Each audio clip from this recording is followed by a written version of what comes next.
Walaupun kajian kita di masa pandemi tidak libur, kita tetap ngaji tapi secara online.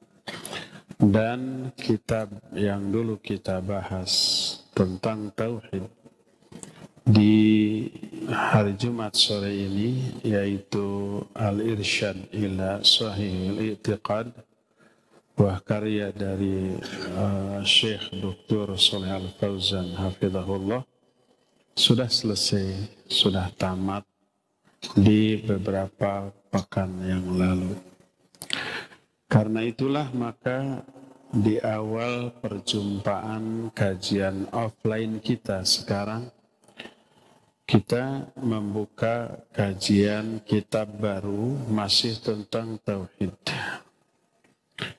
Kitab yang kita akan bahas adalah kitab Mukhtasar Ma'arijul Qabul. Kitab Ma'arijul Qabul ini adalah kitab syarah dari sebuah kitab lain dalam masalah tauhid dengan judul Sulamul Wusul ila Ilmil Usul fit Tauhid. Sulam itu artinya tangga. Sulamul Wusul, tangga yang menyampaikan kepada ilmu usul. Ilmu usul itu ilmu yang pokok di bidang tauhid yang disusun oleh Syekh Hafidh bin Ahmad Ali Hakami rahimahullahu ta'ala. Beliau lahir tahun 1342 Hijriah dan wafat tahun 1377 Hijriah. Dan kitab ini lalu diikhtisar, diringkas oleh Abu Asim Hisham bin Abdul Qadir bin Muhammad.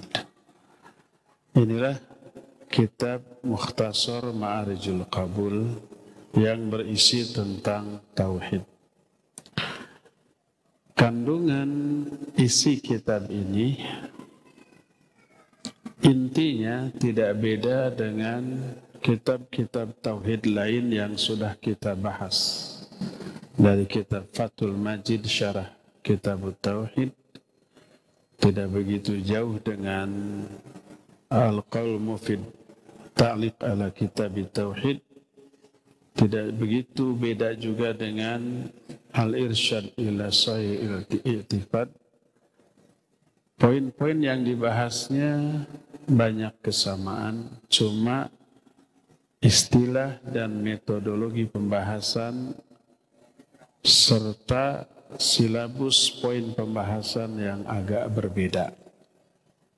Oleh karena itulah maka kita akan dapatkan beberapa penjelasan baru dalam kitab ini yang mungkin belum dijelaskan dalam pembahasan-pembahasan sebelumnya. Kita akan mulai dari bab muqaddimah. Muqaddimah kitab Ma'arijul Qabul ini mencakup beberapa poin. Poin pertama adalah Anna Allah Ta'ala khalaqal khalqa li'ibadatih. Sesungguhnya Allah menciptakan makhluk untuk beribadah kepadanya. Seluruh makhluk, baik para malaikat, jin, manusia, termasuk para binatang, beribadah kepada Allah dengan cara mereka masing-masing, bahkan benda-benda mati. Dengan cara masing-masing sesuai dengan kondisi dan kemampuan yang Allah berikan kepada mereka. Adapun yang menjadi dalil khusus penciptaan jin dan manusia untuk ibadah adalah pertama surah Az-Zariyat 56. Allah berfirman, "Wa ma khalaqatul jinna wal insa illa liya'budun." Tidaklah aku ciptakan jin dan manusia kecuali agar mereka itu beribadah kepadaku. Ayat ini mengandung makna tentang dikhususkannya ibadah sebagai tujuan utama diciptakannya jin dan manusia. Karena susunan kalimat yang dipakai di dalam ayat ini adalah susunan kalimat yang merupakan gabungan antara huruf nafi dengan huruf istisna. Huruf nafi itu huruf yang mentidakkan. Ma, wa ma, dan tidaklah. Ma di sini disebut huruf nafi. Khalaqatul jinna wal insa. Tidaklah aku ciptakan jin dan manusia. Illa. Illa di sini disebut huruf istisna, pengecualian. Gabungan nafi dan istisna memiliki fungsi litakhsis, mengkhususkan bahwa khusus aku ciptakan jin dan manusia khusus untuk beribadah kepadaku. Samalah dengan susunan kalimat la ilaha illallah. La huruf nafi, tidak ada. Ilaha sesembahan yang hak. Illa di sini huruf istisna. Jadi pasangan nafi dan istisna memberi makna bahwa satu-satunya yang harus diibadati hanya Allah. Pengkhususan. Tidak boleh beribadah kepada selain Allah. Ini juga begitu. Bahwa aku ciptakan jin dan manusia khusus untuk beribadah kepadaku. Ini penjelasan pertama dari ayat ini. Kedua, makna liya'budun ay liyuwahhidun. Itu penafsiran Ibnu Abbas radhiyallahu anhuma yang dinukil atau dikutip oleh para ulama ahli tafsir.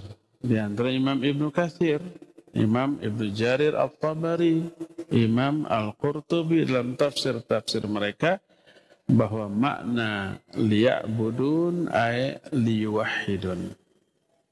Artinya untuk mentauhidkan aku dalam hal ibadah. Tidaklah aku ciptakan jin dan manusia kecuali untuk mengesahkan aku dalam hal ibadah. Maka seluruh lafaz ibadah dalam Al-Quran maknanya tauhid. Iyyaka na'budu wa iyyaka nasta'in. Iyyaka na'budu, hanya kepada Engkau kami beribadah. Maknanya hanya kepada Engkau kami bertauhid. Wa iyyaka nasta'in, dan hanya kepada Engkau kami minta pertolongan dalam hal mentauhidkan Engkau. Inilah ayat pertama. Berkata muallif rahimahullah, anna dzalika muqtada hikmatihi subhanahu wa ta'ala. Famuhalun ay yakhluqa hadzal khalqa wa yuzawwiduhu birruhi wal aql abathan duna amalin wa duna ba'thin wa hisabin ala dzalikal amal. Penjelasan muallif menyatakan kenapa manusia dan jin diciptakan untuk ibadah. Karena ini salah satu kandungan dari sifat hikmah Allah. Salah satu di antara sifat Allah itu hakim. Salah satu di antara kehikmahan Allah adalah mustahil Allah menciptakan makhluk yang diberi ruh, diberi akal, tapi diciptakan sekedar iseng. Tak ada tujuan, tak ada maksud. Kata orang Sunda mah, pengangguran. Apa-apa ngomong orang Sunda nggak akan ada yang memecat saya kan?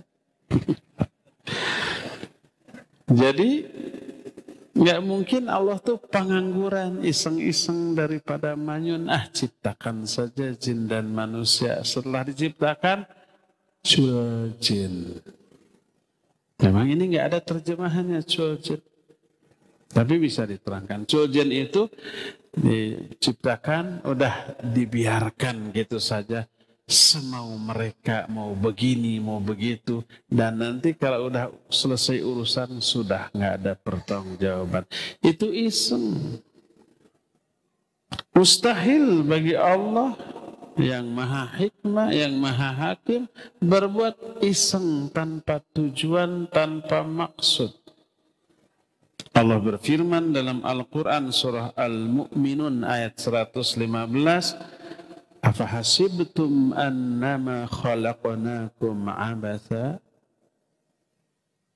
Apakah kalian mengira bahwa kami menciptakan kalian ini sekedar iseng?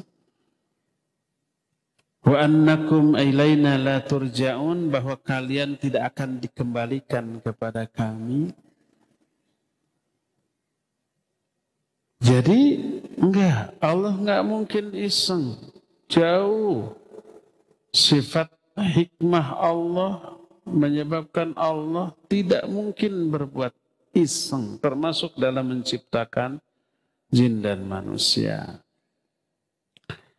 Ini poin yang pertama. Poin kedua, setelah Allah menciptakan manusia dan jin untuk ibadah, Annahu subhanahu wa ta'ala sayab'athu ha'ula'il khalqa ba'dal maut liyuhasibahum bimuqtada tilkal ibadah. Tuh, lihat. Bahwa Allah subhanahu wa ta'ala akan membangkitkan kembali seluruh makhluk setelah kematian mereka untuk menghisab mereka tentang ibadah yang diwajibkan kepada mereka. Kelak akan dibangkitkan dan dihisab. Di dunia kita sudah mati, seluruh badan kita hancur. Kita manusia, binatang-binatang. Nanti hari kiamat dikembalikan lagi utuh seperti sedia kala. Para malaikat yang ketika kiamat mati dibangkitkan. Ini sudah kita bahas. Ketika kiamat terjadi, para malaikat juga mati. Jin mati, manusia mati, binatang mati. Dan nanti semua dibangkitkan lagi. Malaikat dihidupkan lagi. Jin dihidupkan lagi. Manusia dihidupkan lagi. Binatang pun dihidupkan lagi. Kita sudah bahas dalil-dalil tentang hal itu. Lalu dihisab. Allah berfirman dalam surah Al-Jathiyah ayat 21 dan 22, kata Allah, Am hasibal ladzina ijtarahu as-sayyi'at an naj'alahum kalladzina amanu wa 'amilus shalihat sawa'an mahyahum wa mamatuhum sa'a ma yahkumun.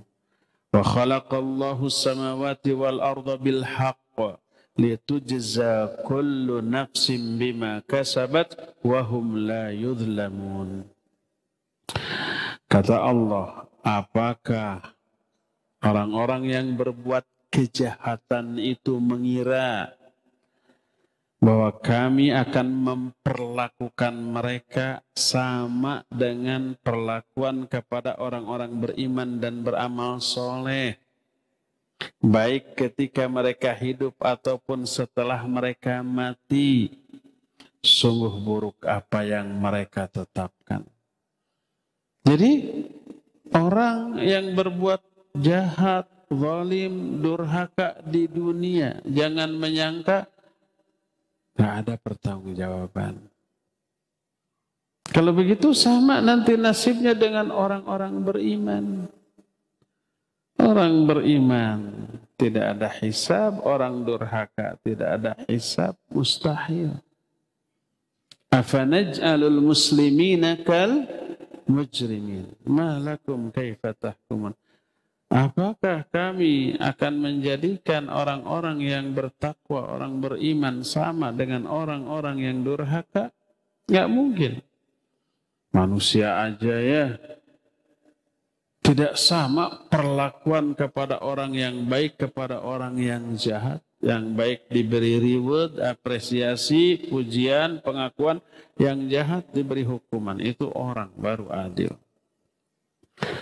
Allah telah menciptakan langit dan bumi dengan sebenarnya agar setiap jiwa dibalas sesuai dengan amalan mereka dan mereka tidak akan dizolimi sedikit pun. Ketika dihisab, ketika dibalas, hisabnya, balasannya adil. Juga diterangkan dalam surah Shad ayat 27-28. Allah berfirman, "Wa ma khalaqnas samaa'a wal arda wa ma bainahuma batila. Dzalika dhannul ladzina kafaru. Fawailul lil ladzina kafaru minan nar. Am naj'alul ladzina amanu wa 'amilus shalihat kal mufsidina fil ard am naj'alul muttaqina kal fujjar." Kata Allah, tidaklah kami menciptakan langit dan bumi beserta isinya secara sia-sia. Enggak. Demikianlah dugaan orang-orang kafir. Orang kafir menyangka alam jagat raya ini malah tidak diciptakan. Atau memang yakin diciptakan oleh Allah, tapi udah cuejen tadi. Setelah diciptakan, terserah kalian. Dugaan orang kafir begitu, nggak akan dihidupkan lagi, nggak dibangkitkan lagi, nggak dihisab. Dzalika dzannul ladzina kafaru. Kata Allah, celaka orang-orang kafir akan masuk neraka dengan keyakinannya seperti itu. Apakah kami akan menjadikan orang beriman dan beramal soleh sama dengan orang-orang yang mengadakan kerusakan di muka bumi? Apakah kami akan memperlakukan orang bertakwa sama dengan perlakuan kepada orang durhaka? Tidak. Itu poin kedua. Poin pertama, kita diciptakan untuk ibadah. Poin kedua, kita akan dibangkitkan kembali untuk dihisab. Ketiga, apa itu ibadah? Para ulama ketika mendefinisikan ibadah, macam-macam definisinya. Tidak sama, berbeda. Tapi itu disebut khilaful lafzi nafsul makna. Hanya beda redaksi, beda susunan kalimat, tapi intinya maknanya sama. Dan definisi ibadah yang mencakup adalah seperti apa yang dikemukakan oleh Syekhul Islam Ibn Taimiyah dalam kitab Al-Ubudiyah. Beliau menyatakan al-ibadatu ismun jami'un li kulli ma yuhibbuhu Allah wa yardah minal aqwali wal a'mali dhahirati wal batinah. Ibadah itu satu nama, satu sebutan, satu istilah yang mencakup segala sesuatu yang dicintai dan diridhoi oleh Allah. Baik ucapan ataupun amalan, baik yang zahir ataupun yang batin. Itu ibadah. Dari sini kita nggak mengetahui ibadah bukan hanya sholat, saum atau rukun Islam yang 5. Iya, rukun Islam yang 5 pasti ibadah. Tidak hanya di masjid, tapi di luar itu juga ibadah.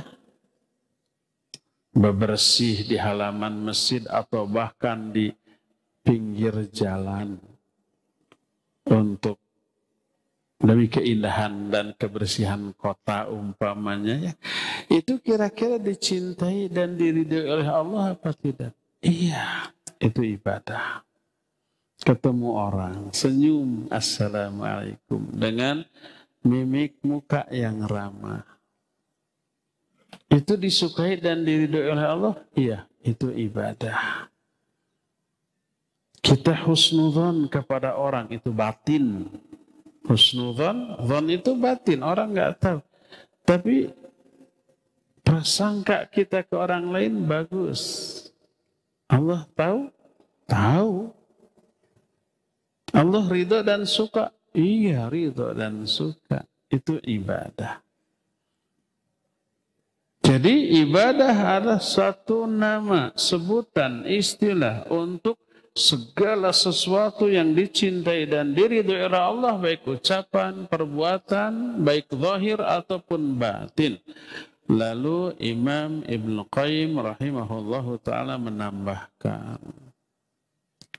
wa jima'ul ibadah kamalul hubbi ma'a kamalil dhulli.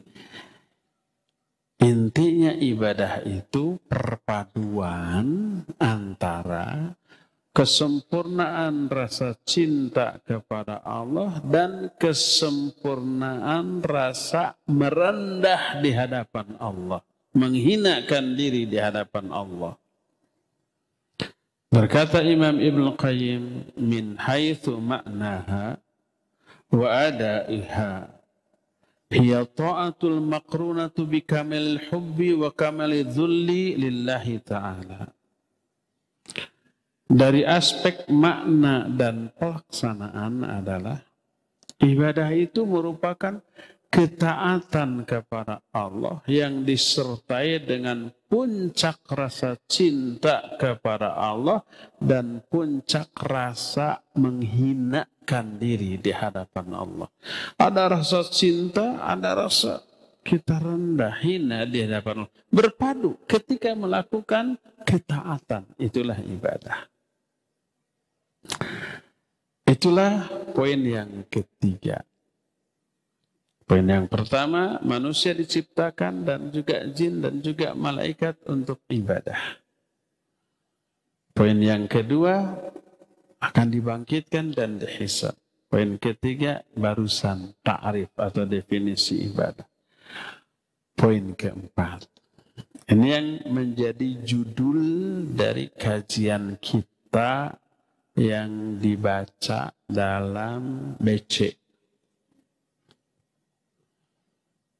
Akhadallahu ta'ala ala bani Adam thalathata mawathiq.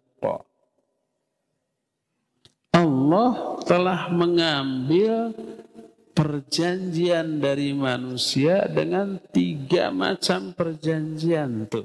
Kita diingatkan. Kita lalai. Kita sudah berjanji 3 kali kepada Allah. Dan diingatkan terus. Jangan lupa atau pura-pura lupa. Pertama, al-mitsaqul awal. Perjanjian pertama adalah perjanjian yang Allah ambil dari setiap manusia ketika manusia dikeluarkan dari tulang sulbi bapak-bapak mereka. Kemudian menempel di rahim ibu-ibu mereka. Bahasa kitanya sigot ya. Janin. Ketika usia kandungan 4 bulan mau ditiupkan ruh. Si ruh ini sebelum ditiupkan ditanya oleh Allah. Ini perjanjian pertama. Alastu birabbikum? Bukankah aku itu Rabbmu, pencipta kamu? Si ruh itu menjawab, bala syahidna, benar, kami bersaksi. Ini Allah tuangkan dalam Al-Quran. Kenapa kita tahu? Bukankah ini perkara gaib? Ya. Dari mana tahu? Al-Quran yang menjelaskan. Al-Quran versi siapa? Maknanya versi para ulama. Ini kita sedang menjelaskan penjelasan ulama.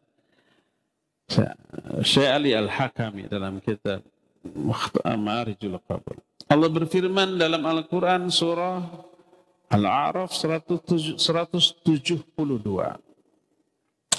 Wa id akhadha rabbuka min bani Adam min duhurihim dzurriyyatahum wa asyhadahum ala anfusihim alastu bi rabbikum qalu bala syahidana an taqulu yaumal qiyamati inna kunna an hadza ghafilin. Dan ingat ketika Allah mengambil perjanjian dari semua Bani Adam. Ketika mereka masih ada dalam tulang-tulang sulbi bapak-bapak mereka. Allah mengambil persaksian dari mereka tentang diri-diri mereka. Allah bertanya, alastu birabbikum? Bukankah aku Rabbmu? Mereka menjawab, bala syahidana. Iya, kami bersaksi. Bala artinya iya, sama dengan na'am iya. Kenapa tidak na'am? Bahaya kalau na'am di sini.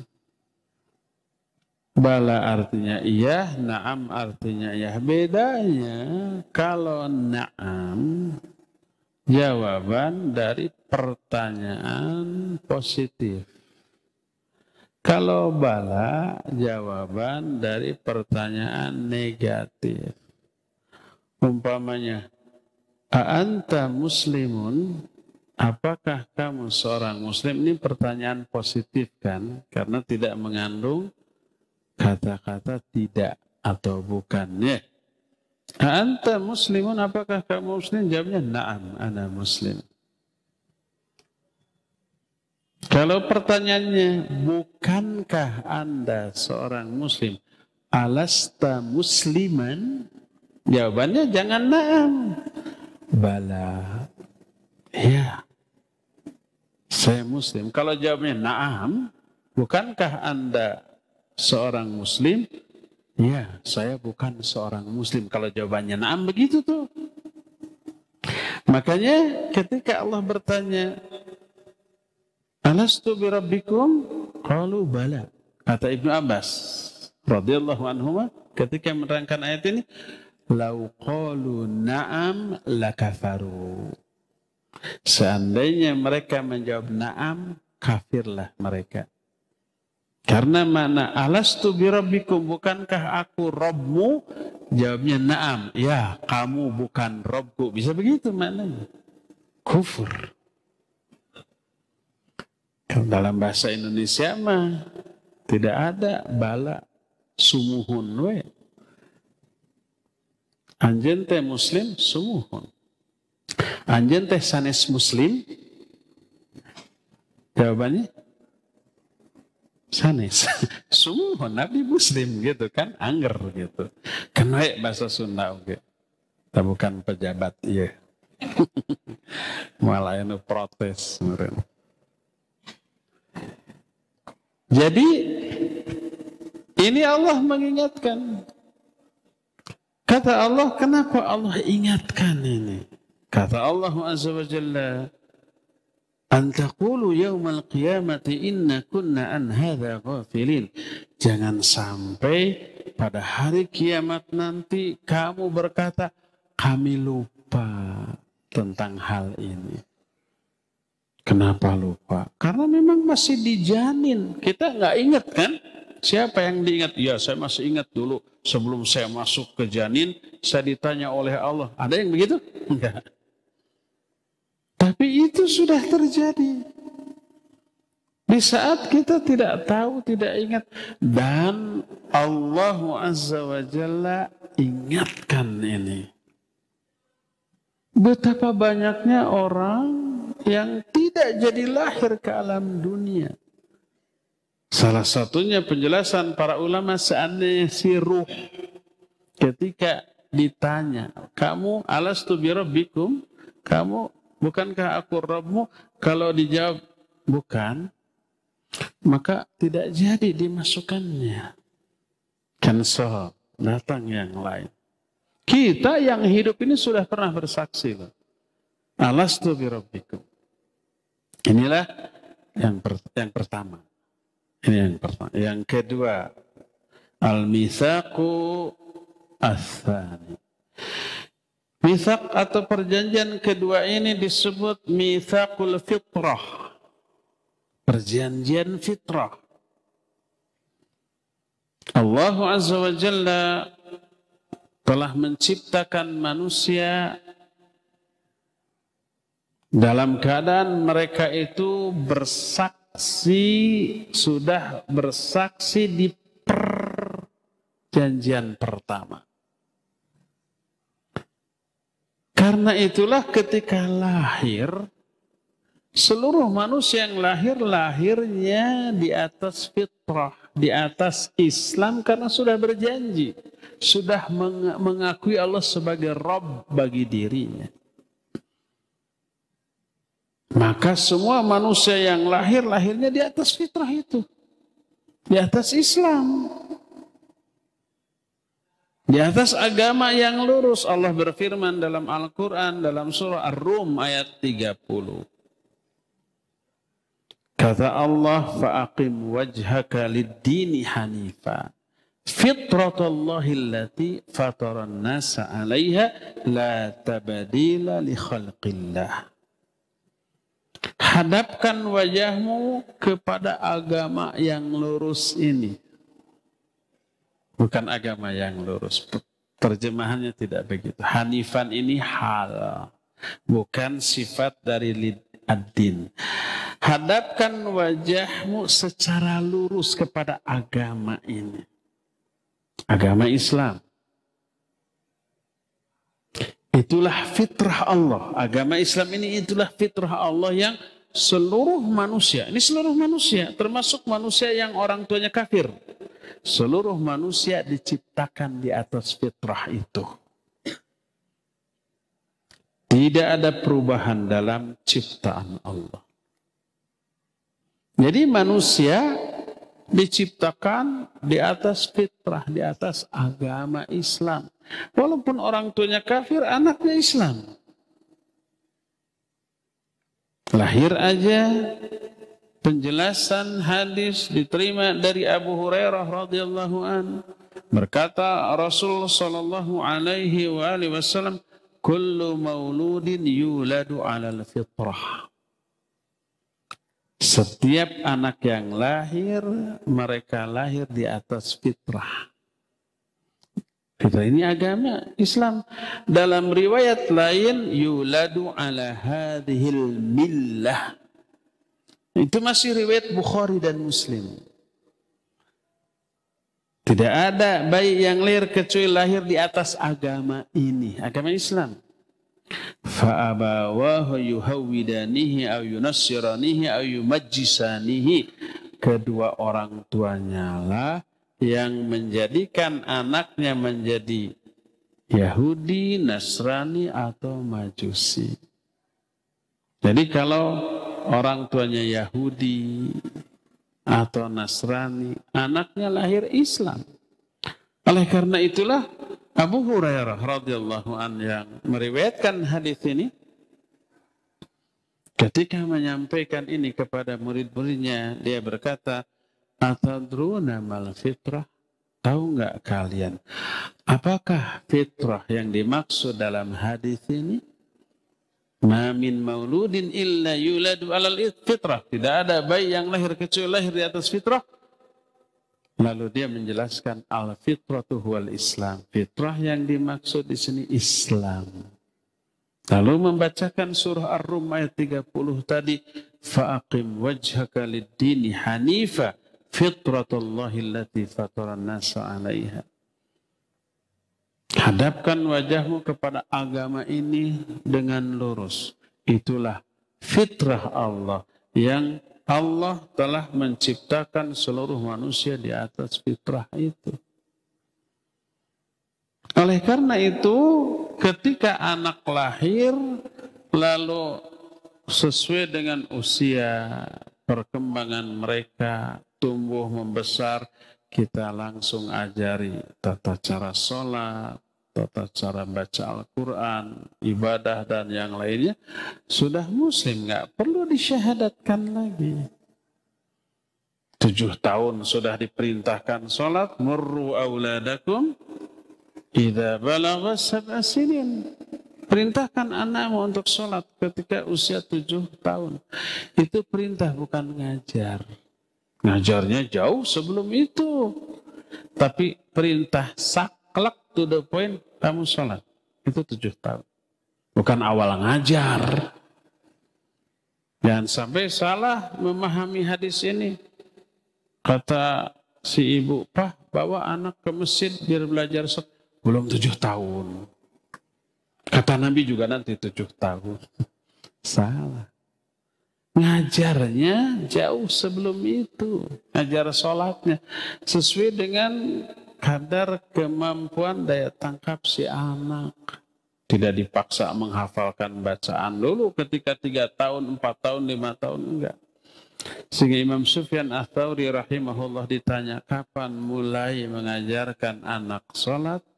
Beliau menjawab, ketika anak itu sudah bisa membedakan mana tangan kanan, mana tangan kiri. Ajarkan sholat.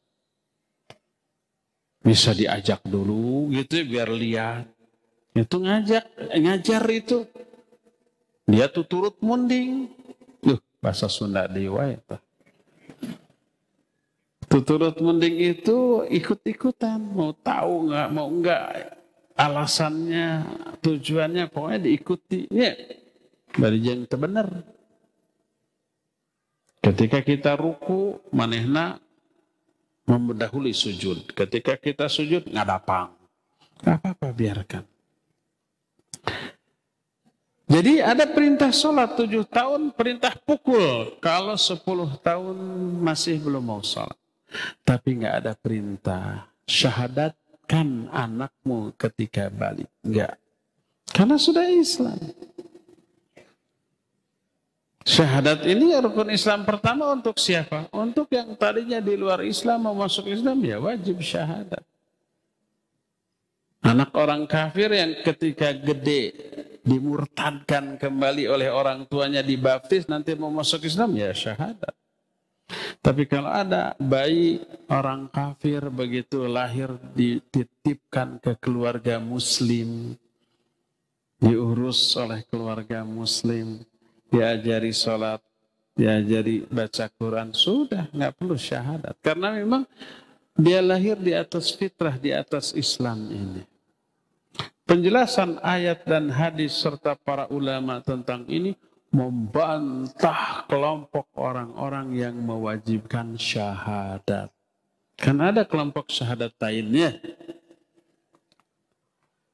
Kamu Islam bukan? Islam kapan syahadatnya? Itu kan? Bingung ya, saya mah dina sholat oke syahadat. Itu mah syahadat dalam sholat, bukan niat masuk Islam. Kamu niat masuk Islam kapan? Belum. Nah, belum Islam kamu. Apalagi harus ada saksi. Ayo syahadat di hadapan saya. Ntar mikir-mikir dulu. Mau nanya dulu ke ustaz. Kalau nanti di jalan mati ketabrak mobil lo. Belum syahadat. Iya, ayo syahadat di hadapan. Syahadat akhirnya dengan niat masuk Islam. Padahal dia sudah muslim. Pulang ke rumah, bapaknya dikafirkan, ibunya dikafirkan, imamnya di masjid dikafirkan. Nggak sah sholat di belakang imam, belum syahadat. Takfiri. Ini berbahaya. Karena salah di dalam memahami ayat dan hadis. Tidak merujuk penjelasan ayat dan hadis tersebut kepada para ahlinya, para ulama ahli tafsir dalam kitab-kitab mereka. Semua bibit kesesatan termasuk takfiri lahir dari kebodohan yang dipaksa-paksakan untuk memahami dengan kebodohannya. Dan seterusnya tuh begitu. Bersabda Rasul sallallahu alaihi wasallam, yaqulullahu ta'ala, Allah berfirman, ini hadis qudsi. Kata Allah, inni khalaqtu ibadi hunafa'a Faja'athum syayatin fajtalathum an dinihim wa harramat alaihim ma uhillat lahum. Kata Allah, hadis ini sahih diriwayatkan oleh Imam Muslim, diterima dari Iyad bin Himar radhiyallahu an. Allah berfirman, aku telah menciptakan hamba-hambaku dalam keadaan lurus. Hunafa, Hanif, jamak dari Hanif. Faja'athum syayatin, datanglah setan kepada mereka, lalu menyimpangkan mereka dari agama mereka. Lalu setan ini mengharamkan kepada mereka apa yang sudah dihalalkan untuk mereka. Ini menunjukkan bahwa aku ciptakan manusia dalam keadaan hanif, lurus, maknanya ketika lahir sudah Islam. Ini yang kedua, perjanjian fitrah. Ketiga, al-mitsaqus tsalits. Perjanjian ketiga adalah ketika diutusnya Rasul ke masing-masing umat. Kepada kita, Nabi kita Muhammad SAW. Diturunkannya kitab yang mereka bawa, yang dibawa oleh Nabi itu untuk menjelaskan semua yang dibutuhkan, plus mengingatkan janji kita. Allah berfirman dalam surah An-Nisa 165, rusulan mubashshirina wa mundhirin li'alla yakuna lin-nasi 'ala Allahi hujjatun ba'da ar-rusul. Kami mengutus para rasul sebagai pemberi kabar gembira dan pemberi peringatan agar manusia tidak memiliki hujjah, tidak memiliki alasan, tidak bisa ngeles lagi kepada Allah setelah diutusnya para rasul tersebut. Diingatkan melalui ayat, melalui hadis. Dulu kita pernah berjanji ketika kita masih menjadi janin. Tuh, diingatkan oleh ayat, oleh hadis. Terus ketika lahir, kita lahir di atas fitrah, diingatkan oleh ayat, oleh hadis. Nah, begitu diutus para nabi dan para rasul, dijelaskan lagi semuanya itu. Berdasarkan hal itulah maka ketika ada orang yang mati di saat belum baligh, belum mukallaf, maka dia ahli surga. Karena masih belum mengetahui keburukan, belum melakukan keburukan. Kalau toh melakukan keburukan, belum dihisab. Anak-anak sudah melakukan dosa belum? Banyaknya ngeselin ibu bapaknya, ngeselin. Itu dosa bukan? Ya dosa. Tapi belum dicatat dulu. Rewel, manja, ngeselin ke ibunya, ke bapaknya gitu, tidak nurut. Ada anak yang begitu? Rata-rata sih kan, turunan. Tapi belum dihisab. Dan belum jejeg pikiran. Mati sebelum baligh. Dia ahli surga. Maka berkata muallif rahimahullahu ta'ala, kata beliau, wa amma man lam yudrikil mithaq bi an mata saghiran qabla taklif mata 'ala al-mithaqil awwal wa 'ala al-fitrah. Adapun orang yang belum mengalami, belum mengetahui perjanjian yang pertama ataupun yang kedua, seperti ketika kecil mati, belum tahu, dia belum paham bahwa dia sudah berjanji, Kalau dia termasuk anak dari kaum muslimin, fahum ma'abaihim, mereka itu akan bersama dengan bapak-bapak mereka ke surga. Bagaimana dengan anak-anak orang-orang musyrik? Maka ini ikhtilaf para ulama. Sebagian ulama menyatakan mereka juga ahli surga. Karena mereka belum ihtilam, belum mukallaf, belum tahu dosa. Kalau mereka melakukan kesalahan juga tidak dicatat dan tidak dihisab. Tidak dicatat sebagai dosa. Mati dalam keadaan demikian berarti mati di atas fitrah, maka mereka ahli surga. Ditambah dengan adanya hadis Rasul sallallahu alaihi wasallam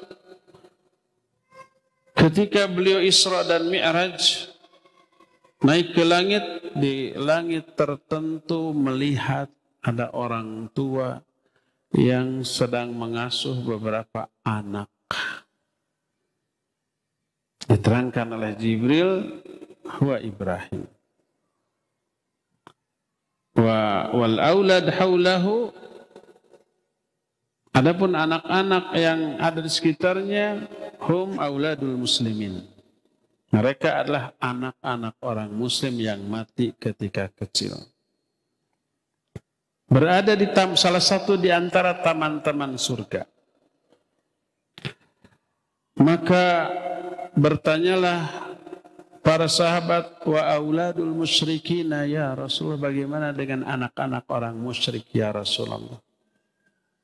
Beliau menjawab, wa auladul musyrikin, ya juga anak-anak orang-orang musyrik. Ini yang menjadi dalil bahwa anak-anak orang musyrik yang mati ketika kecil juga ahli surga. Ini menurut mayoritas atau jumhur ulama. Walaupun ada sebagian ulama yang berbeda pendapat. Pertama, mereka itu akan diapakan dulu, diuji. Diujinya gimana? Suruh masuk ke dalam neraka. Siapa yang terjun masuk ke dalam neraka, niscaya neraka itu dingin baginya dan dia dimasukkan ke dalam surga. Siapa yang tidak nurut, dia dimasukkan ke dalam neraka. Salah satunya adalah hadis yang diterima dari Aswad bin Sari dan Abu Hurairah. Berkata Rasul SAW, arba'atun yahtajuna yaumal qiyamah. Ada 4 golongan manusia berhujjah pada hari kiamat. Pertama, rajulun asam, orang yang tuli. Kedua, rajulun ahmak, orang yang idiot. Ketiga, rajulun haram, orang yang pikun. Yang keempat, yang mati pada masa fatrah. Fatrah itu ketika tidak ada Rasul ke zaman mereka. Rasul yang lama sudah meninggal, Rasul yang baru belum muncul. Masa fatrah. Berkata Al-Asam. Al-Asam itu yang tuli. Rabbi laqad ja'al Islam wa ma'asma'u syai'a. Ya Allah, Islam datang ketika aku nggak bisa mendengar apapun. Dikasih ayat, dikasih hadis kan bongenya. Tuli, nggak bisa dengar, nggak tahu. Berkata orang idiot, Rabbi ja'al Islam wa ma'aqilu syai'a. Ya Allah, Islam datang ketika aku nggak bisa mikir. Karena idiot. Dan ini diserupakan dengan semua yang kondisinya begitu, baik gila, termasuk anak-anak. Kata orang gila, Islam datang ketika aku gila. Wassibyanu yahdifunani bil ba'ar. Anak-anak melempari aku dengan kotoran unta. Berkata orang yang pikun, Rabbi laqad ja'al Islam wa ma'aqilu syai'a. Ya Allah, Islam datang ketika aku sudah nggak mampu lagi berpikir. Namanya juga pikun. Adapun yang mati pada masa fatrah berkata, Rabbi ma'atani laka rasulun. Ya Allah, belum pernah datang seorang rasul kepadaku. Maka Allah mengambil perjanjian kepada mereka agar mereka taat terhadap apapun yang diperintahkan oleh Allah. Dan mereka menyanggupinya. Kata Allah, udkhulun nar, masuklah kalian ke dalam api neraka. Itu perintahnya, ujiannya. Faman dakhalaha kana alaihi bardan wa salama. Siapa orang yang memasuki neraka, niscaya neraka itu dingin dan nyaman baginya. Lalu dia diangkat dan dimasukkan ke dalam surga. Wa man lam yadkhulha suhiba ilaiha. Siapa yang lari, kabur, nggak mau masuk neraka, dia akan diseret dan dimasukkan ke dalam neraka. Hadis ini diriwayatkan oleh Imam Ahmad dan Imam Ibn Hibban, disahihkan oleh Syekh Al-Albani dalam kitab Sahih Al-Jami'us Shaghir. Dan itu bagi 4 golongan manusia. Pertama yang tuli, karena tulinya nggak bisa mendengar dakwah. Kedua yang idiot. Ketiga yang pikun. Keempat yang hidup pada masa fatrah. Bagaimana dengan anak-anak? Wa amat tiflu fa in kana min auladil muslimin fa min ahlil jannah bi ghairi khilaf. Li'annahu mata 'alal fitrah. Adapun anak-anak orang-orang muslim, mereka ahli surga tanpa ada perbedaan pendapat di kalangan para ulama. Karena mereka lahir di atas fitrah. Nabi SAW sudah melihat mereka di surga ketika Mi'raj. Di taman yang indah diasuh oleh Nabiullah Ibrahim. Mereka lah anak orang-orang muslim. Bagaimana dengan hadis sahih dari Aisyah? Aisyah berkata, ketika ada orang mati, anak kecil mati, disolatkan, dikuburkan. Berkata Aisyah, ya Rasulullah, tuba lihada lam ya'mal syarra wa lam yadri bih. Wahai Rasulullah, betapa bahagianya anak ini. Dia belum pernah melakukan keburukan, bahkan belum tahu apa itu keburukan.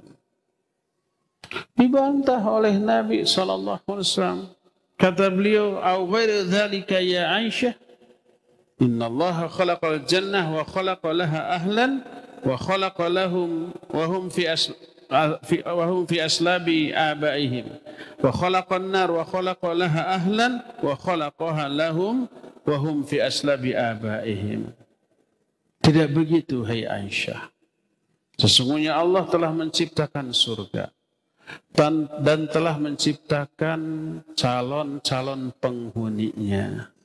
Allah menciptakan calon penghuninya ketika si calon penghuninya itu masih berada dalam tulang sulbi bapak-bapak mereka.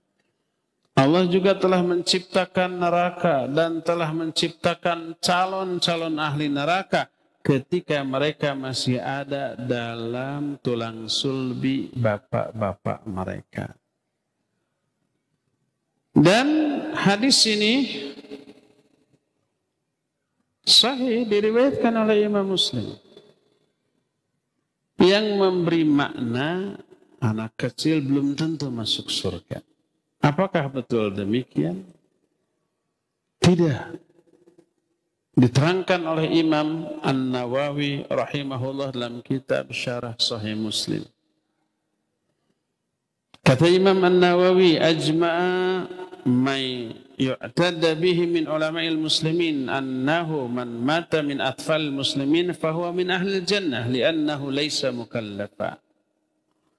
Wa tawaqqafa fihi ba'du man lam yu'tadu bihi li hadithi Aisyah hada. Ulama-ulama Islam telah ijma bahwa siapa orang yang mati di kalangan anak-anak kaum muslimin dia ahli surga karena belum mukallaf. Tapi sebagian orang yang kurang ilmunya tawakuf terhadap hal ini. Tawakuf itu abstain, tidak mau berkomentar karena adanya hadis Aisyah yang barusan. Fa'ajabal ulama, dijawab oleh para ulama. Bi'annahu la'allahu nahaha 'anil musara'ah ila al-qat'i min ghairi an yakuna 'indaha dalilun qati'un. Kemungkinan pertama, Nabi itu tidak ingin Aisyah musara'ah, tergesa-gesa dalam memastikan sesuatu tanpa ilmu, hanya dari otaknya. Aisyah berpikir ini anak belum mukallaf, belum punya dosa, pasti ke surga. Berdasarkan otaknya, tapi tanpa dalil dari Quran atau hadis. Nah, Nabi tidak ingin Aisyah tergesa-gesa. Ini kemungkinan pertama. Kemungkinan kedua, wa yuhtamalu annahu sallallahu alaihi wasallam qala hadza qabla an ya'lama an atfal muslimina fil jannah. Kemungkinan Nabi berkata demikian sebelum diberitahu oleh Allah bahwa anak-anak kaum muslimin ada di dalam surga. Begitu kemungkinannya. Tapi ijma ulama menyatakan anak kecil mati ketika kecil pasti ahli surga. Yang menjadi dalil banyak, salah satunya. Ketika anak kecil mati, maka dia akan menjadi hijab bagi kedua orang tuanya dari api neraka. Saya pernah kemukakan hadis kan? Berkali-kali, sekarang sekali lagi nggak apa-apa. Nabi dan para sahabat sedang ngumpul, tiba-tiba nongol anak di balik punggung seorang sahabat. Oleh bapaknya dipangku, dicium, dielus-elus. Kata Nabi SAW, hal tuhibbu, apa kamu mencintai? Kata bapaknya, ya Rasulullah, ahabbakallahu kama ahbabtuhu. Ya Rasulullah, semoga Allah mencintai engkau seperti aku mencintai anakku ini. Artinya cintanya bingit gitu. Esoknya ketika berkumpul kembali, sahabat kemarin yang bawa anak nggak ada. Ditanya, mana orang yang kemarin bawa anak? Kata para sahabat, ya Rasulullah, anak yang engkau lihat kemarin mati dan bapaknya sedang berduka. Tuh, gitu tuh. Langsung Nabi bangkit, mau takziah, diikuti oleh para sahabatnya. Lalu didapatnya orang itu lagi sedih. Kata orang Sunda mah, carindul. Saya nggak takut ngomong Sunda. Tapi ada orang yang ngaku, nanti orang-orang takut kalau ngomong Sunda. Apa yang ditakuti dari bahasa Sunda atau orang Sundanya? Orang Sunda mah lembut-lembut. Someah dareh deh hade kasema bear marah mah gitunya hade basa hade lampah gitu tuh. Apa yang ditakuti dari bahasa Sunda dan orang Sunda? Jadi belok ke sana dari mana tadi? Carindul. Carindul itu apa? Ekspresi bekas nangis, merah-merah, bareh, apa bareh, bekas nangis. Oleh Nabi SAW dihibur dengan kalimat yang pendek. Tapi menancap, berbekas, berpengaruh. Kata bahasa Sunda, bener. Atau mundal. Mundal itu sedikit tapi benar itu berisi. Tahu padi? Padi kalau sudah berisi tinggal dipanen namanya bener. Kalau masih kosong namanya hapa. Itu bahasa Sunda. Dan banyak ungkapan yang pas diungkapkan dalam bahasa Sunda. Eta yang menjadi penyebab selalu nongol bahasa Sunda. Kata Nabi SAW, ayyuhuma ahabbu ilaik, mana yang lebih kamu sukai? Anakmu hidup panjang dan kamu bisa bersenang-senang seumur hidupmu dengannya, atau anakmu pergi meninggalkanmu lebih dahulu dan dia menunggumu di pintu surga? Mana yang lebih kamu sukai? Anaknya panjang umur, tapi belum tentu ke surga. Dia mikir, kalau anaknya gede, belum tentu dan tidak akan selucu ketika kecil, ya enggak? Kita sayang ke anak, wah senang, lucu itu. Coba 5 tahun, dia main dengan teman-temannya, kapanasan, hidung gosong, Pak. Udah lucu deh, nggak bersih lagi. Bahasanya kasar. Menyerap dari bahasa anak-anak temannya, ya nyebelin, bikin jengkel. Apalagi kalau sudah gede, kalau tidak terdidik. Orang itu berkata, ya Rasulullah, kalau anakku mendahului aku dan menungguku di pintu surga, lebih aku sukai. Kata Rasul SAW, demikian anakmu sekarang menunggumu kelak di pintu surga. Tuh, terhibur nggak? Iya. Kesedihan karena kehilangan anak berkurang, musnah, bahkan musnah, hilang. Membayangkan anaknya di sana bahagia loh, tidak menderita.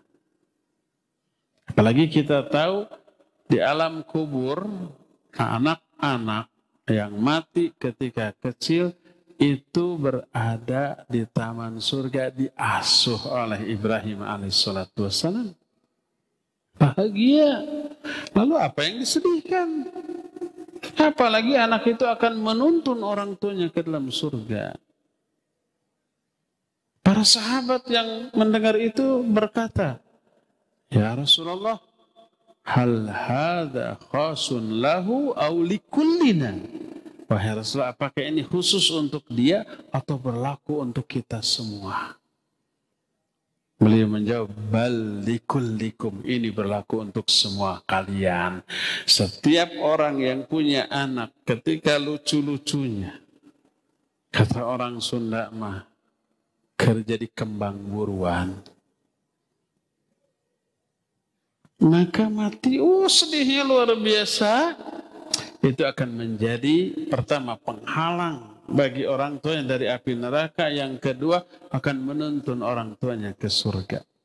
Dari sini para ulama menyatakan bila anak yang mati ketika kecil bisa menjadi penghalang bagi orang tuanya dari api neraka dan menuntunnya ke surga, ini menjadi dalil bahwa anak itu ahli surga.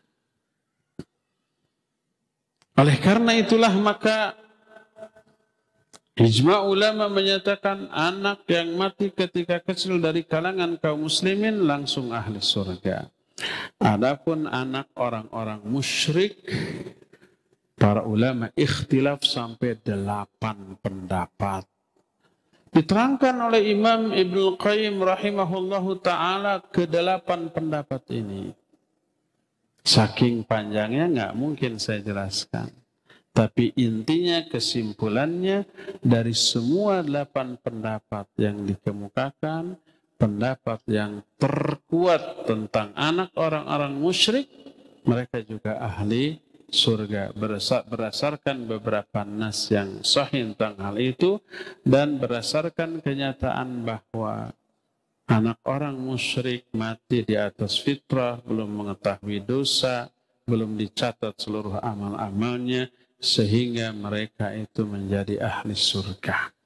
Inilah 3 perjanjian yang Allah ambil dari kita, dari manusia, dari Bani Adam, dan Allah ingatkan agar kita tidak lagi memiliki alasan untuk ngeles di hadapan Allah pada hari kiamat nanti, ya. Cukup ya sampai di sini penjelasan kita di sore hari ini. Kita masih punya sisa waktu untuk bertanya jawab. Dan karena pengajian ini sebenarnya program pengajian dengan Radio Roja Cilengsi, kita dipandu oleh host dari Cilengsi, termasuk tanya jawab juga. Sekarang dikhususkan bagi para pendengar radio dan TV Roja. Kepada host di sana, Al-Fadhil Abu Lukman, dipersilakan memandu tanya jawab dengan pendengar dan pemirsa. Wassallallahu ala nabiyina Muhammadin wa ala alihi wa ashabihi wasallam. Silakan. Jazakallahu khairan, kami sampaikan kepada Ustaz Abu Haidar As-Sundawi hafizahullahu taala yang telah memberikan nasihat kepada kita dari pembahasan kitab yang baru di kesempatan sore hari ini. Baik, pertanyaan pertama Ustaz. Kami sampaikan pertanyaan dari hamba Allah di Sumatera Selatan, Ustadz. Ingin bertanya terkait dengan pembahasan kitab baru ini terkait dengan Tauhid, Ustadz. Pertanyaannya, apa latar belakang para ulama banyak menulis kitab tentang Tauhid, padahal kurang lebih tadi disebutkan isinya sama saja, Ustadz. Mohon penjelasannya, Ustadz. Barakallahu fiik. Kenapa para ulama banyak membahas tauhid? Isinya sama.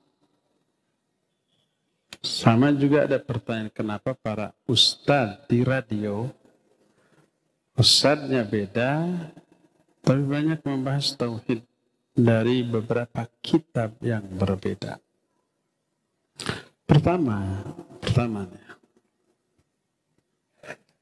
itu bukti besarnya perhatian para ulama terhadap masalah tauhid. Karena tauhid itu fondasi paling asasi. Seluruh amal dibangun di atas tauhid. Kalau tauhidnya nggak benar, amalnya nggak benar. Amalnya rusak. Tauhidnya menyimpang, beresiko mati dalam keadaan su'ul khatimah. Makanya tauhid harus dilelempeng dulu, diluruskan dulu, dibenahi dulu. Jangan sampai ada penyimpangan. Itu yang pertama. Kedua, tauhid itu amat sangat dalam dan luas. Kadang satu metode penjelasan, satu cara menjelaskan tidak difahami oleh seseorang. Baru difahami kalau penjelasannya dari sisi yang berbeda. Dengan cara yang berbeda. Atau kita paham dengan cara ini, dengan cara lain jauh lebih paham, lebih gampang, lebih jelas. Seorang guru memiliki kemampuan yang berbeda dalam menerangkan sesuatu. Satu masalah yang sama diterangkan oleh 5 guru yang berbeda, lahir 5 cara. Tapi cara itu saling mendukung satu sama lain. Tidak saling berbeda. Berdasarkan hal itulah maka para ulama itu menulis kitab berdasarkan pertama latar belakang pelajaran yang dia ambil dari guru-gurunya. Kedua, situasi dari lingkungan hidup mereka yang berbeda antara satu dengan yang lain. Ketiga, kondisi kemampuan para mad'u, masyarakat yang didakwahinya berbeda. Dan perbedaan mad'u, perbedaan situasi, perbedaan latar belakang pendidikan melahirkan perbedaan cara atau metode ketika menerangkan atau menyampaikan. Maka tak heran apabila para ulama membahas masalah tauhid yang sama, tapi sudut pandangnya, penjelasannya berbeda satu sama lain tanpa merubah, mengakibatkan perbedaan isi. Enggak, isinya sama, caranya berbeda. Kadang ada satu masalah ulama ini hanya menyentuh sampai di sini. Ulama lain bisa menyentuh lebih jauh lagi daripada itu. Dan ini kita rasakan. Coba, kita pernah membahas kitab Fathul Majid, syarah kitab Tauhid. Kita pernah membahas Al-Qalmu Bil-Ta'liq ala kitab Tauhid. Kita pernah membahas juga Al-Irsyad ila Sahihil I'tiqad. Isinya sama, tapi metodologi, penjelasan, cara berbeda. Tapi saling melengkapi, saling mendukung. Itu saling menguatkan. Dan para asatid mengambil dari pengalaman mereka, baik belajar dengan para gurunya, para masyayikh, atau membaca kitab-kitab tersebut. Wah, ini lebih detail daripada itu. Tapi itu lebih lengkap dalilnya. Ini dalilnya agak kurang, tapi penjelasannya mendalam. Digabung. Ketika kita membahas kitab Riyadhus Shalihin, siapa penyusunnya? Imam Nawawi. Kita mengambil syarah dari beberapa kitab yang berbeda. Dari syarah Syekh Salim bin Id Al-Hilali dan kitab Bahjatun Nadhirin, dari syarah Syekh Al-Utsaimin, itu saling melengkapi. Kita pernah bahas kitab Bulughul Maram, kita ambil syarahnya dari beberapa, dari 3 minimal. Dari Tawdihul Ahkam, syarah Bulughul Maram susunan Syekh Al-Bassam, dari Fathul Alam Syekh Al-Utsaimin, dan dari penjelasan syarah Syekh Shalih Al-Fauzan. Itu ada kekurangan di sini, ditutup oleh sini. Ada kelebihan di sini, tidak ada di sini. Nah, itu diberikan semua selama itu maslahat untuk dijelaskan. Itulah beberapa alasan kenapa para ulama banyak menulis kitab tauhid, ribuan, isinya intinya sama, tapi cara menjelaskannya ada sedikit berbeda, saling melengkapi ya. Wallahu a'lam. Silakan lagi Abu Luqman. Jazakallahu khairan Ustaz atas penjelasannya, dan pertanyaan berikutnya kami coba angkat dari penelpon. Kami persilahkan. Assalamualaikum warahmatullahi wabarakatuh. Waalaikumsalam warahmatullahi wabarakatuh. Dari siapa, di mana Bapak? Dari Majalaya, Bandung, Pak Ustaz. Baik, silakan Bapak. Ya. Allah disembah, diibadahan, tapi percaya ka dukun, percaya ka orang-orang bersanu karar itu, ruksaklah akidah atau tauhid seperti itu, Pak Ustaz. Terima kasih. Wassalamualaikum warahmatullahi wabarakatuh. Waalaikumsalam warahmatullahi wabarakatuh. Tafadhol Ustaz. Orang beribadah kepada Allah, mengucapkan kalimat tauhid, tapi percaya ke dukun, percaya ke peramal. Bagaimana? Apa rusak? Rusak. Karena terlarang secara syar'i untuk pergi ke dukun untuk kepentingan apapun. Kata Nabi SAW, man ata arrafan aw kahinan fasaddaqahu bima yaqul faqad kafara bima unzila ila Muhammadin sallallahu alaihi wasallam. Siapa orang yang datang ke dukun atau tukang ramal lalu percaya kepada omongannya, dia telah kufur kepada ajaran yang disampaikan kepada Nabi sallallahu alaihi wasallam. Ada 3 macam orang pergi ke dukun. Pertama, datang dan percaya ke omongannya. Ini kufur. Seperti hadis yang barusan. Apakah kufur itu murtad, keluar dari Islam? Tidak. Kufur kecil. Dia tetap muslim, tapi muslim yang berdosa besar. Kita sudah terangkan di pembahasan kitab sebelumnya. Kedua, datang ke dukun iseng, tidak percaya kepada omongannya, cuma ngetes atau nganter orang, dia enggak. Maka selama 40 hari 40 malam sholatnya tidak diterima. Termasuk iseng-iseng baca horoskop, zodiak, ramalan bintang, awas itu. Saya nggak percaya, tapi dibaca, ignore sudah, lewat, skip. Kalau ada di buku, di majalah, di koran, di internet, di HP gitu ya, udah jangan dibaca.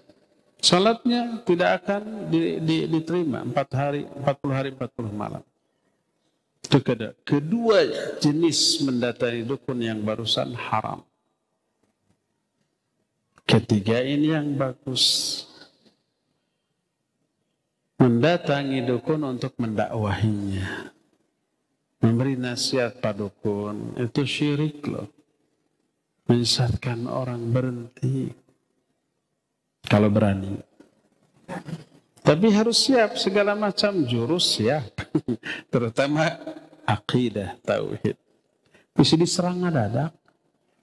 Kalau itu bisa, silakan lakukan. Kalau maslahat. Jadi orang yang datang ke dukun untuk yang 1 dan 2 tadi rusak akidahnya. Ya, jangan sampai seperti itu. Wallahu a'lam. Silakan lagi yang terakhir, Abu Lukman. Jazakallahu khairan Ustaz atas penjelasannya. Yang terakhir kami ambilkan penanya dari Bandung Ustaz, yakni Pak Urip. Bertanya, apakah sudah ada penghuni surga dan neraka seperti yang diperlihatkan kepada Rasulullah? Mohon penjelasannya Ustaz. Jangan-jangan ada di sini Pak Urif. Atau yang nggak kebagian kuota. Barakallahu fiik Pak Urif. Apakah surga dan neraka ada penghuni? Sudah ada penghuni. Kalau yang dimaksud penghuni itu bidadari surga, para pelayan surga, para malaikat, iya, sudah. Ada malaikat yang ditugaskan di surga menanam pohon, membangun bangunan sesuai dengan amalan manusia. Siapa orang yang membangun masjid karena Allah, Allah akan bangunkan satu istana baginya di surga. Siapa orang yang menanam pohon ini, Allah akan tanamkan satu pohon rindang untuknya di surga. Jadi para malaikat setiap saat di surga ada, sibuk. Termasuk bidadari surga, termasuk pelayan surga, itulah para penghuni. Di neraka ada para malaikat yang ditugaskan untuk itu. Sudah ada. Adapun kalau yang dimaksud penghuni surga atau neraka itu adalah jin dan manusia yang pernah hidup di bumi, belum ada. Yang sudah mati termasuk para nabi belum ke surga. Orang yang pertama kali masuk surga siapa? Nanti pada hari kiamat Nabi SAW mengetuk pintu surga pertama kali. Beliau. Sekarang beliau belum ke surga. Kita sudah terangkan di alam barzakh manusia terbagi kepada 5 golongan. Berada di 5 tempat yang berbeda. Pertama para nabi dan para rasul. Mereka ada di Ar-Rafiqul A'la. Tempat terindah di alam kubur bagi para nabi, para rasul. Kedua golongan para syuhada. Mereka menjelma menjadi burung-burung hijau yang berterbangan di taman-taman surga. Di taman yang indah. Yang ketiga, orang-orang mukmin yang soleh, mereka juga menjelma menjadi burung hijau yang bergelantungan di pohon-pohon surga. Bergelantungan. Tidak terbang. Enak mana ya? Enak terbang. Keempat, orang muslim ahli maksiat. Mereka mempunyai azab kubur. Kelima, orang kafir, mereka memperoleh azab kubur yang jauh lebih dahsyat. Nah, itu 5 tempat. Yang dimaksud taman surga bagi syuhada dan orang-orang soleh, maksudnya adalah sebuah taman yang indah di alam kubur. Belum ke surganya. Surga tidak boleh dimasuki sebelum oleh Nabi SAW, dan Nabi akan masukinya kelak pada hari kiamat nanti. Ya, wallahu a'lam. Cukup sampai di sini, waktu yang kita miliki sudah habis. Insyaallah nanti akan kita lanjutkan di hari Jumat yang akan datang. Wassallallahu ala nabiyina Muhammadin wa ala alihi wa sahbihi wasallam. Wassalamualaikum warahmatullahi wabarakatuh.